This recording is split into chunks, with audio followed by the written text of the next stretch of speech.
Annabelle comes home. Annabelle को दुनिया की सबसे खतरनाक डॉल माना जाता है। कहा जाता है कि जब भी एनाबेल आजाद होती है तो वो अपने चारों तरफ सिर्फ और सिर्फ तबाही लाती है। कहानी की शुरुआत में एड और लॉरेन को दिखाया जाता है जो कि पति पत्नी हैं। ये दोनों डिमोनोलॉजिस्ट हैं। डिमोनोलॉजिस्ट उन्हें कहा जाता है जो भूत पिशाच को भगाते हैं। ये दोनों डेबी और कैमिला के घर बैठे होते हैं जिनके घर होती है एनाबेल डॉल, और वो लोग एनाबेल की शैतानी आत्मा से परेशान होते हैं। एड उन्हें कहता है कि तुम्हें अब घबराने की कोई जरूरत नहीं है, इस डॉल को हम अपने साथ ले जा रहे हैं। इसके बाद वो डॉल अपने घर ले आते हैं जहाँ पर चर्च के फादर उनका इंतजार कर रहे होते हैं। इनके घर में एक ऐसा कमरा होता है जहाँ पर सभी तरह की भूतिया चीजें होती हैं। इस कमरे के अंदर आने की किसी को भी इजाजत नहीं है। ये एनाबेल डॉल को इस कमरे में ले आते हैं जहाँ पर कांच का एक बॉक्स होता है। एनाबेल डॉल को उस बॉक्स के अंदर डालकर बाहर से लॉक कर दिया जाता है। इसके बाद फादर एड लॉरेन सब पवित्र मंत्रों का उच्चारण करते हैं। अगले सुबह दिखाया जाता है कि इनके घर पर एक बेबी सिटर आती है जिसका नाम मैरी है। दरअसल एड और लॉरेन को आज एक केस के सिलसिले में बाहर जाना है। जब भी वो बाहर जाते हैं तो वो अपनी बेटी जिसका नाम जूडी है उसका ध्यान रखने के लिए मैरी को बुलाते हैं। मैरी जूडी को स्कूल ले जाती है और जब जूडी स्कूल में होती है तो उसे एक प्रीस्ट की आत्मा दिखती है। जूडी अपने बैग से क्रॉस निकालती है और प्रीस्ट की आत्मा वहां से गायब हो जाती है। स्कूल में जूडी का कोई भी दोस्त नहीं होता। सब उसे चिढ़ाते हैं कि उसके माँ बाप भूत पिशाचों का काम करते हैं। जूडी का बर्थडे है इसीलिए वो अपने दोस्त को अपने बर्थडे पे इनवाइट करती है, पर उसकी दोस्त उसके घर पर आने से मना कर देती है। निराश होकर जूडी मैरी के साथ स्कूल से घर चली जाती है और प्रीस्ट की आत्मा उसका लगातार पीछा कर रही होती है। अगले दिन मैरी जूडी के बर्थडे का केक बना रही होती है। तभी डोरबेल बजती है।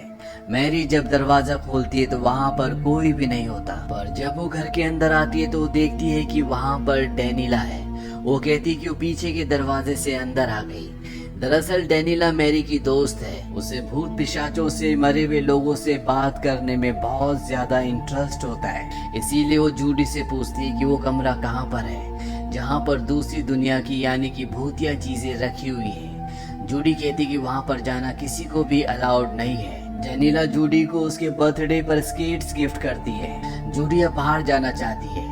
वो मैरी के साथ बाहर जाने लगती है। हालांकि वो डेनिला को भी अपने साथ चलने के लिए कहते हैं, पर डेनिला मना कर देती है। वो कहती है वो घर के अंदर ही रहेगी। जूडी और मैरी घर से बाहर चले जाते हैं और घर के अंदर डेनिला उस कमरे को ढूंढना शुरू कर देती है जहाँ पर भूतिया चीजें हैं। वो उस कमरे तक पहुँच जाती है। वो देखती है कि वहाँ पर बहुत सी अजीब अजीब चीजें हैं। वो कहती है कि अगर यहाँ पर कोई आत्मा है तो मुझे संकेत दे। उसे कोई भी संकेत नहीं मिलता। वो इस कमरे से बाहर जाने लगती है और तभी एनाबेल जो कि एक शीशे के केस के अंदर है वो आगे की तरफ गिरती है। ये देखकर डेनिला उस केस के पास जाती है। वो चाबी से केस खोलती है और एनाबेल डॉल को बाहर निकाल देती है। पर तभी किचन में ओवन के अंदर जो केक रखा होता है वो जल जाता है जिससे सायरन बजना शुरू हो जाता है। इसीलिए जल्दी जल्दी वो एनाबेल डॉल को वापस रखती है और जल्दीबाजी में केस को बिना लॉक किए कमरे से बाहर आ जाती है। मैरी भी अब किचन में पहुंच चुकी होती है जो ओवन को बंद कर रही होती है। डेनिला घर से बाहर जूडी के पास आ जाती है। वहीं घर के अंदर मैरी जब फोन पर पिज्जा का ऑर्डर दे रही होती है तभी बाहर से आवाज आती है एनाबेल घर पर है। मैरी दरवाजा खोलती है तो वहाँ पर एक छोटी बच्ची होती है और ये बच्ची और कोई नहीं बल्कि एनाबेल की आत्मा है जिसकी आज से कई साल पहले कार एक्सीडेंट में मृत्यु हो गई थी। जिसके बाद उसके माँ बाप ने उसकी आत्मा को एक डॉल के अंदर डालना चाहा ताकि वो हमेशा उनके साथ रहे, पर डॉल के अंदर एनाबेल की आत्मा नहीं बल्कि शैतान की आत्मा आ गई। अगर आप एनाबेल का पूरा इतिहास जानना चाहते हैं तो आपको फर्स्ट पार्ट देखना होगा जिसका लिंक हम नीचे डिस्क्रिप्शन में दे रहे हैं। और मैरी उस बच्ची को देखने के बाद कहती है कि यहाँ पर कोई एनाबेल नहीं रहती। वो बच्ची कहती है कि एनाबेल यहीं रहती, वो तुम्हारे पीछे है। मैरी जब पीछे देखती है तो वहाँ पर कोई भी नहीं होता और जब एक बार फिर से पलटकर वो दरवाजे के बाहर देखती है जहाँ से वो बच्ची भी गायब हो चुकी होती है। अब जूडी और डेनिला घर के अंदर आ जाते हैं। वो मैरी से पूछते क्या हुआ, पर मैरी उन्हें कुछ नहीं बताती। वहीं घर के अंदर जो भूतिया चीजें होती हैं उन भूतिया चीजों से एनाबेल कई सारी आत्माओं को आजाद कर देती है। जूडी को अपने कमरे से आवाज आती है। जब वो कमरे के अंदर जाती है तो वो देखती है कि उसके कमरे के बाहर एक छोटी बच्ची चल रही है जो कि एनाबेल है, और अगले पल वो उसके सामने आ जाती है। जूडी अपना क्रॉस निकालती है, उसके सामने करती है और जोर से चिल्लाती है। एनाबेल वहां से गायब हो जाती है। मैरी जूडी के पास आती है। मैरी उससे पूछती क्या हुआ। जूडी उसे बताती है कि उसे भी अपनी मॉम की तरह आत्माएं दिखती है, इसीलिए वो चिल्लाई थी। अब रात को मैरी का एक बॉयफ्रेंड होता है जिसका नाम बॉब है। वो मैरी से मिलने के लिए घर के बाहर आता है, पर मैरी उसे कहती है कि वो उससे मिल नहीं सकती। पर कुछ देर बाद बॉब एक बार फिर से आता है। वो मैरी को इम्प्रेस करने के लिए गिटार बजाता है, और मैरी जब बाहर उससे मिलने के लिए आ रही होती है तभी बाहर बॉब पर ब्लैक शक की आत्मा, जिसे एनाबेल ने आजाद किया था, वो अटैक करती है। बॉब भागकर अपने आप को बचाने के लिए झाड़ियों में चला जाता है, और जब मैरी और डेनिला बाहर आते हैं तो उन्हें वहाँ पर बॉब नहीं दिखता। मैरी अपनी दोस्त डेनिला को भी घर जाने के लिए कहती है, पर डेनिला एक बार फिर से चुपके से घर के अंदर आ जाती है और उसी रूम में जाती है जहाँ पर सभी तरह की भूतिया चीजें हैं। वो देखती है कि उस केस के अंदर जहाँ सुबह एनाबेल डॉल थी, अब वहाँ पर डॉल नहीं है। डेनिला इस कमरे में दूसरी चीजों को देख रही होती है, तभी दरवाजा अपने आप ही लॉक हो जाता है। इसके बाद डेनिला को यहाँ पर अपने पिता की आत्मा भी दिखती है, पर अगले पल वो आत्मा बदल जाती है। दरअसल एक छलावा था, ये उसके पिता की आत्मा नहीं थी। डेनिला समझ जाती है कि इस कमरे में कुछ तो है जो उसे नुकसान पहुंचाना चाहता है, इसीलिए वो दरवाजे की तरफ भागती है, पर दरवाजा लॉक होता है। वहीं मैरी को दिखाया जाता है जिसे नहीं पता कि उसकी दोस्त डेनिला, जिसे उसने घर जाने के लिए कहा था, वो अब भी इसी घर में है। वो जूडी को उसके कमरे में सुलाती है और नीचे आ जाती है। तभी म्यूजिक सिस्टम अपने आप ही ऑन हो जाता है। इससे पहले कि मैरी कुछ समझ पाती, वहां पर एक कॉइन गिरता है जो लुढ़कता हुआ आगे बढ़ता है। मैरी उस कॉइन के पीछे जाती है। वो देखती है कि वहां पर बहुत सारे साए खड़े हैं जिन सब की आंखों में कॉइन लगे हुए। ये देखकर मैरी बहुत डर जाती है, वहां से भागने लगती है, पर वो जमीन पर गिर जाती है। इसके बाद एक अजीब सी ताकत, एक साया, उसे खींचता हुआ पीछे ले जाता है, पर मैरी के हाथ में जो टॉर्च होती है वो उस साए की तरफ चमकाती है, जिससे वो साया गायब हो जाता है। मैरी भागते हुए ऊपर जूडी के रूम में आती है, पर उसके रूम का दरवाजा अंदर से लॉक होता है।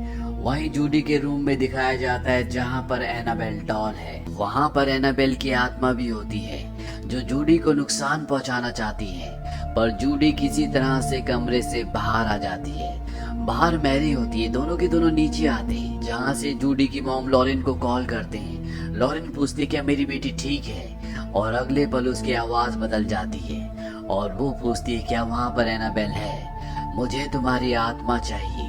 दरअसल ये आवाज लॉरेन की नहीं होती बल्कि एनाबेल की होती है, जिसने इस पूरे घर को पूरी तरह से अपने कंट्रोल में ले लिया है। वहीं दूसरी तरफ डेनिला को दिखाया जाता है जो उस कमरे में अभी भी बंद होती है।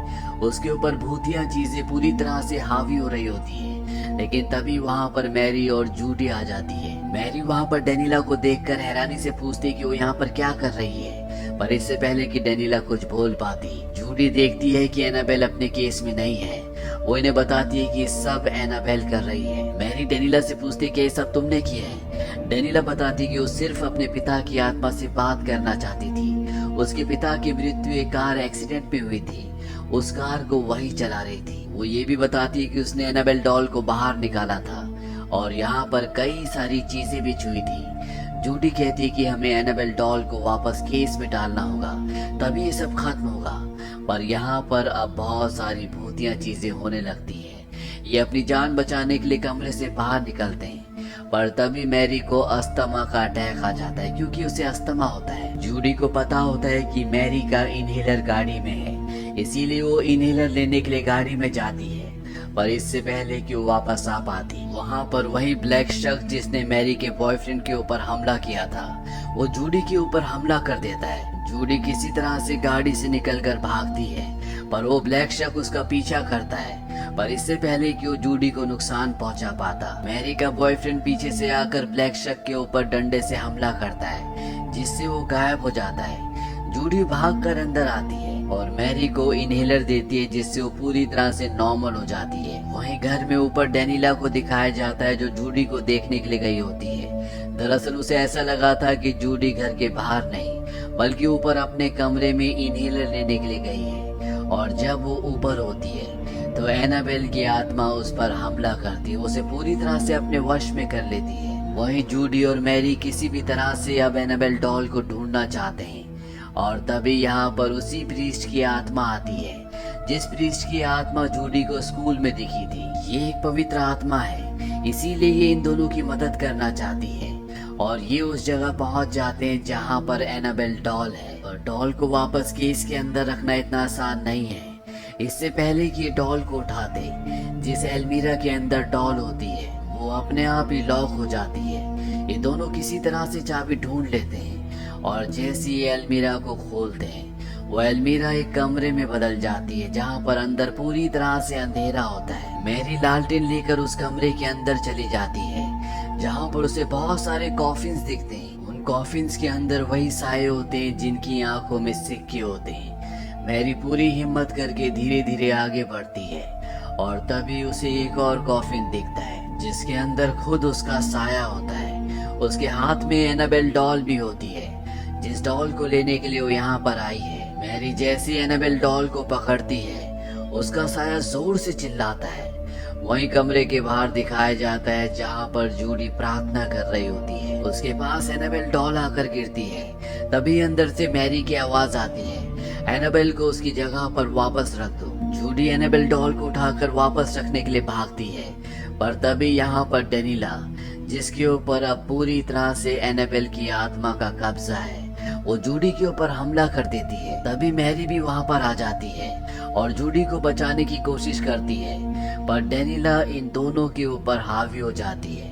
इससे पहले कि वो इन दोनों को मारती, जूडी वहाँ पर रखे हुए एक रिकॉर्डर को ऑन कर देती है जिसके अंदर उसके माता पिता ने एक्सोर्सिज्म के टेप रखे होते हैं, यानी कि पवित्र मंत्रों के उच्चारण जो आत्माओं को काबू करते हैं। और जैसे इन मंत्रों का यहाँ पर उच्चारण होता है तो यहाँ पर जितनी भी आत्माएं होती है वो सब की सब पूरी तरह से कंट्रोल हो जाती है। जूडी अब डॉल को लेकर भागती है और तभी गेम बोर्ड के अंदर से एक हाथ निकल कर आता है। वो जूडी को पकड़ लेता है लेकिन जूडी अपने आप को छुड़ाकर वहां से भागती है। जैसे ही वो उस केस के पास पहुंचती है जिसके अंदर उसे एनाबेल डॉल को रखना है, पर इससे पहले कि वो डॉल को अंदर रख पाती, यहाँ पर शैतान जूडी को गर्दन से पकड़ लेता है। जूडी अपना क्रॉस निकालती है और शैतान की तरफ करती है। यहाँ पर अब मैरी और डेनिला भी आ जाते हैं। मंत्रों के उच्चारण के बाद डेनिला भी पूरी तरह से नॉर्मल हो गई होती है। ये दोनों जूडी की मदद करते हैं। जूडी किसी तरह से एनाबेल डॉल को उसके अंदर रखकर केस को लॉक कर देती है और जैसी एनाबेल अपनी पुरानी जगह पर जाती है तो यहाँ पर जो कुछ भी हो रहा होता है वो पूरी तरह से नॉर्मल हो जाता है। अब बाहर से यहाँ पर मैरी का बॉयफ्रेंड बॉब भी आ जाता है। वो इन्हें बताता है कि बाहर एक अजीब तरह का जानवर था, मैंने उसे मार दिया। अब अगली सुबह जूडी के माँ बाप एड और लॉरेन आ जाते हैं। मैरी उन्हें सब कुछ बता देती है कि रात को यहाँ पर क्या हुआ था। इसके बाद दिखाया जाता है कि एड और लॉरेन अपनी बेटी जूडी के बर्थडे की तैयारी कर रहे हैं और उसके बर्थडे पर कोई भी नहीं आया। तभी डोरबेल बजती है। बाहर डेनिला और मैरी होती है जिनके साथ जूडी के बहुत सारे क्लासमेट्स भी होते हैं जो यहाँ पर जूडी का बर्थडे सेलिब्रेट करने के लिए आए। इसके बाद लॉरेन डेनिला को उस रूम में बुलाती है जहाँ पर भूतिया चीजें हैं। डेनिला वहाँ पर लॉरेन से माफी मांगती है। लॉरेन कहती है कि कभी कभी ऐसा हो जाता है। इसके बाद वो डेनिला को उसके पिता की फोटो देती है। दरअसल डेनिला से फोटो यहीं पर छूट गई थी। लॉरेन कहती कि मेरी तुम्हारे पिता की आत्मा से बात हुई थी, उन्होंने तुम्हारे लिए एक संदेश भेजा है। उन्होंने कहा कि उनकी मौत के लिए तुम कभी भी अपने आप को जिम्मेदार मत समझना, सिर्फ वो एक हादसा था, वो तुम्हें बहुत मिस करते हैं। इसके बाद ये दोनों एक दूसरे के गले लग जाते हैं। अंत में दिखाया जाता है कि सब के सब जूडी के बर्थडे को बहुत एंजॉय करते हैं। तो ये थी कहानी एनाबेल कम्स होम की। उम्मीद करते हैं कि ये कहानी आपको पसंद आई होगी।